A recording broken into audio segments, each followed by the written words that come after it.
Doctor ইউনূসের কথা আমি এইটাই বলতে চাই। ধরেন আমার বয়স ৩০ বছর, আমি বিএনপির ক্ষমতা দেখেছি, আওয়ামী লীগের ক্ষমতা দেখেছি। এখন ডক্টর ইউনূস যেহেতু আসছে, হ্যাঁ, বোঝা যাচ্ছে যে উনি আসলে কোনোই একটা মানে উনি সবাইকে মিলেমিশে একসাথে চাচ্ছে দেশটাকে একটা ডেভেলপ করতে। এখন আমার কথা হলো ওনাকে সময় দিতে হবে। আমরা তো আওয়ামী লীগ বিএনপির সবকিছুই তো দেখছি না? তো এই লোকটাকে আমরা একটু সময় দিয়ে দেখি উনি কি করে। যদি উনি খারাপ কিছু করে, এটার জন্য তো বাংলাদেশ সারা পৃথিবীর মিডিয়া ওনার খারাপটাও তো ধরবে না?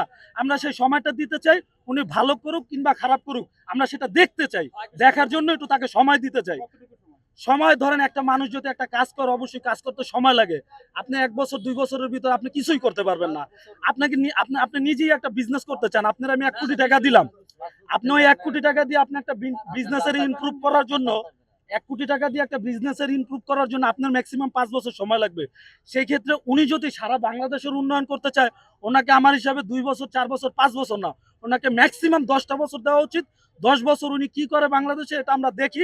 দেখার পর যদি উনি খারাপ কিছু করে, এটার জন্য উনি নিজেই ডিজাস্টেড হবে।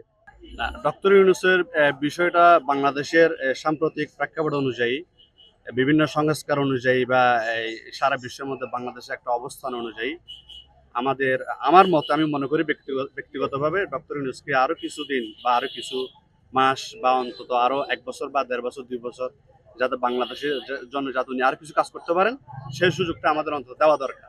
বিএনপি যে রাজনৈতিক দল আছে এইসব যদি ক্ষমতা যদি না আসে, তো আমরা চাই যেভাবে দেশ আছে ওইভাবে থাকলেই ভালোই। আর ডক্টর ইউনূসের যে কারিশমা, তার যে ক্যারিশমেটিক যে থিম আমরা এক একদিন দেখতে পাচ্ছি। তবে এই কথাটা সত্য যে ডক্টর ইউনূস আসার পর ১,৮০,০০০ রোহিঙ্গা প্রত্যাবর্তনের যে বিষয় নিশ্চিত, এটা নিশ্চয়ই একটা অ্যাচিভমেন্ট। এই সরকারের বিশাল একটা সাফল্য বলে যেমনটি আপনি ধরতে পারেন।